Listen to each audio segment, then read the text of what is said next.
Í þessu vídeói skoðum við betur hvers vegna mikilvægt að geta reikna vel í huganum. Athugaðu að vera fyrst og fremst að hugsa tölu frá 1 upp í 10 og bara samlagningu, frádrátt, margföldun og deilingu. Öll stærðfræði í raun eitthvað af þessu.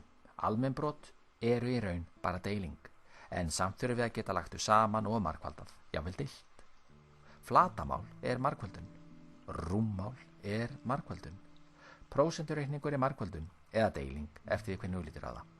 Og svona mætti lengi telja. Niðurstaðan eiginlega þessi. Nemandi sem á erfitt með hugareikning og margföldun mun að öllum líkindum líka eiga erfitt með alla aðra stærðfræði, því hugareikningur einfaldlega grunnurinn. Þú getur líkt hugareikningi við gírkassan í bíl.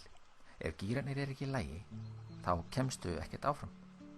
Það líka ótrúlega þreytandi og erfitt líka að reikna þegar hugurinn þarf alltaf að rembast eða sífellt að telja allt út.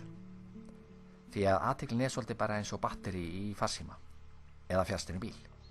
Það erfiðara að keyra bílinn til dæmis í djúpu grasi. Hann þreytist og verður batteríslaus mun fyrr. Takk til þessu dæmi. 797 mínus 324. Margir þurfa að telja til að finna mismuninn á 7 og 4, 9 og 2 og 7 og 3. Væri ekki einfaldari að munurinn poppaði bara upp í hugan á manni þegar maður reikna? Jú, heldur betur. Svona einfaldur talnareikningur ætti helst að vera sjálfstýringu. Og hvernig gerist það? Við komumst fljótt að því.